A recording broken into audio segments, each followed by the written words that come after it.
Hello बच्चों, NEET 2024 की series में आप सभी का स्वागत है। आप ये जो क्वेश्चंस देख रहे हैं ये नीट 2024 में पूछा हुआ क्वेश्चंस है। बहुत ही बेसिक क्वेश्चंस है, बहुत ही सिंपल क्वेश्चंस है। आप इसको बहुत ही आसानी से कर सकते हैं। क्वेश्चंस क्या बोल रहा है, इस क्वेश्चंस को ध्यान से पढ़ लेते हैं। एक कंपाउंड कोई एक्स है जिसके अंदर जो हमारा कंपाउंड एक्स है, जो हमारा कंपाउंड एक्स है वो तीन एलिमेंट से मिलके बना हुआ, तीन एटम से मिलके बना हुआ ए, बी और सी, जिसमें ए का परसेंटेज जो है वो 32% है, बी का परसेंटेज जो है वो 20% है और सी का जो परसेंटेज है वो दिया नहीं है, रिमेनिंग परसेंटेज। तो जो रिमेनिंग होगा वो सी होगा। तो 32 और 20 कितना हो जाएगा, 52। 52 और टोटल हमारे पास 100% हो जाता है। 100% माइनस 52 करते हैं तो हमारा 48% आ जाता है। तो सी हमारा कितना है, 48%। अब इनका क्या पूछ रहा है, इस कंपाउंड एक्स का क्या पूछ रहा है आपसे, एम्पिरिकल फार्मूला पूछ रहा है। इस एक्स का एम्पिरिकल फार्मूला पूछ रहा है। तो जब भी आपसे किसी क्वेश्चंस में एम्पिरिकल फार्मूला पूछे तो आप क्या करेंगे, हर एलिमेंट का आपको कुछ ना कुछ दिया होगा। जैसे मास परसेंटेज दिया हो, चाहे उनका मास दिया हो, चाहे उनका क्या दिया हो, मास का रेशियो दिया हो, या उनके नंबर्स का रेशियो दिया हुआ। तो कुछ भी दिया हो आप उनको क्या करोगे, पहले उसको मोल में कन्वर्ट कर दोगे। अगर नंबर दिया होगा तो नंबर को किस में, एवोगाद्रो नंबर से डिवाइड करके मोल में कन्वर्ट कर दीजिएगा। ठीक है। वॉल्यूम दिया हो तो उनको 22.4 से डिवाइड करके मोल में कन्वर्ट कर दीजिए।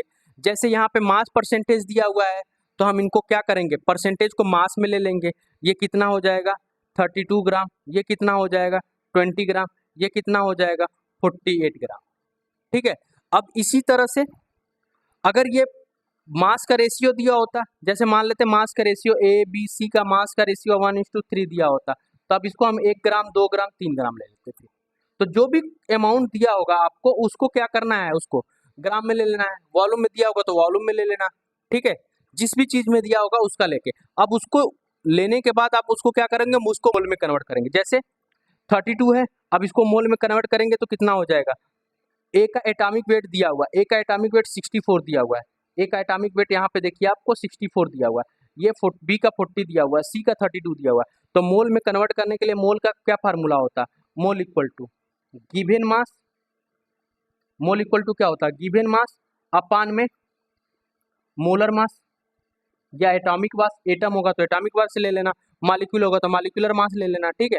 तो अब यहाँ पे इसका डिवाइड कर देंगे तो मोल इक्वल टू 64, ये आ जाएगा कितना 40, ये आ जाएगा कितना 32। तो इसको अगर हम डिवाइड करते हैं तो हमारा मोल कितना आ जाएगा, तो जो हमारा मोल आ जाएगा वो कितना आ जाएगा 0.5, ये आ जाएगा 0.5 और ये आ जाएगा 1.5। इसको कट करोगे आप कितने से, तो ये 3/2 आ जाएगा। 16 से कट करो, अब 16 से कट करो, 16 से कट करेंगे तो ये 3/2 आ जाएगा।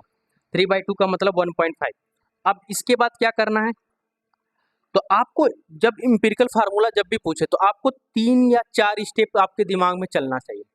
क्या, कि जो भी एलिमेंट के बारे में जानकारी दे रहा है आप उसको पहले तो उनको ग्राम में दे रहा है तो ग्राम में कन्वर्ट कर लेना, वेट के फॉर्म में दे रहा है तो जिस फॉर्म में दिया होगा उसको लिख लेना।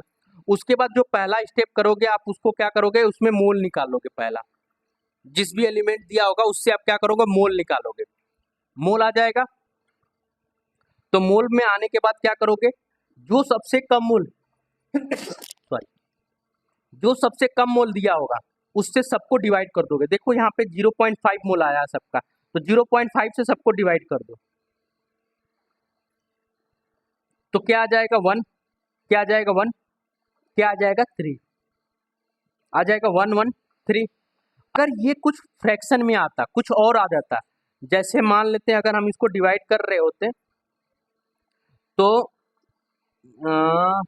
कुछ और आ जाता, जैसे कि 1.5 आ जाता, ए को डिवाइड किए तो 1.5 आ जाता, बी को डिवाइड किए तो 2 आ जाता, सी को डिवाइड किए तो 2.5 आ जाता। तो ये देखो आपको ये इंटीजर में नहीं दिया हुआ है, क्या है वो इंटीजर में नहीं दिया हुआ है। तो अब इनको इसको इंटीजर में लाने के लिए क्या करता, हम 2 से डिवाइड मल्टीप्लाई कर देते सबको, 2 से मल्टीप्लाई करेंगे तो कितना हो जाएगा 3, इसको 2 से मल्टीप्लाई करेंगे 4 और इसको 2 से करेंगे तो 5। तो इनको हम क्या करेंगे, अगर सिंपलेस्ट रेशियो में आ गया है तब तो बहुत ही बढ़िया है, अगर सिंपलेस्ट रेशियो में नहीं आया है तो देखोगे कि किस नंबर से मल्टीप्लाई करने से सारा का सारा सिंपलेस्ट रेशियो में आ जाएगा। कोई भी फ्रैक्शन में या डेसिमल में नहीं आना चाहिए, सारे के सारे किस में आना चाहिए था, सारे के सारे उसमें आना चाहिए, किसमें, इंटीजर में।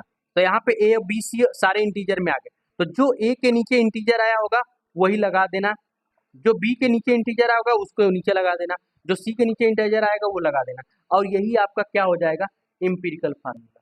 हम इसमें ए बी सी को डिनोट 1 to 1 को रिप्रेजेंट नहीं करते हैं, तो ये आ जाएगा ए बी सी 3, यही आपका क्या हो जाएगा, एम्पिरिकल फार्मूला। तो यही आपका आंसर हो जाएगा। तो एम्पिरिकल फार्मूला जब भी आपसे क्वेश्चन में पूछेगा, मास परसेंटेज ज़्यादातर चांस रहता है आपको मास परसेंटेज दिया होता है, हर एलिमेंट का मास परसेंटेज दिया होता है। तो जब भी हर एलिमेंट का मास परसेंटेज दिया होता है, आप उसको क्या करो, पहले ग्राम में ले लो, ग्राम में लेने के बाद उसको मोल में कन्वर्ट करो, मोल आने के बाद जो सबसे छोटा मोल होगा, तीसरा स्टेप, जो सबसे छोटा मोल होगा उससे सबको क्या कर दो, डिवाइड कर दो। डिवाइड करने के बाद अगर सारे के सारे इंटीजर फॉर्म में आ रहे हैं, सारे के सारे इंटीजर फॉर्म में आ रहे हैं इस तरह से, तब तो बहुत बढ़िया है। अगर सारे के सारे इंटीजर फॉर्म में नहीं आ रहे हैं तो उनको क्या करो, किसी पर्टिकुलर नंबर से देखोगे तो मल्टीप्लाई करने के पर सारे के सारे इंटीजर फॉर्म में आ जा रहे हैं। अगर नहीं आ रहे हैं तो उसके अप्रॉक्सिम नियर अबाउट में आ जा रहा है, सब के सब आ जा रहा है, तो उस केस में आप क्या करना, उसको ले लेना। तो होप सो आपको ये क्वेश्चन समझ में आया होगा। ऐसे ही और क्वेश्चंस के लिए हमारे चैनल पे बने रहिए। अब हम इस पे क्या करते हैं, क्यूज भी चलाते हैं, तो आप क्यूज के क्वेश्चन को भी पार्टिसिपेट कर सकते हैं। अगर किसी के पास नोट्स की दिक्कत हो रही है, नोट्स नहीं है क्वेश्चन सॉल्व करने के लिए, तो हमारा टेलीग्राम चैनल है, आप उस टेलीग्राम चैनल को ज्वाइन करके जेईई मेंस, नीट और हमारे पास कुछ मॉड्यूल्स हैं उनके क्वेश्चन को आप सॉल्व करके अपनी तैयारी को बेहतरीन कर सकते हैं। तो होप सो आपको ये वीडियो पसंद आया होगा। ऐसे ही और क्वेश्चंस के लिए हमारे चैनल पे बने रहिए। धन्यवाद।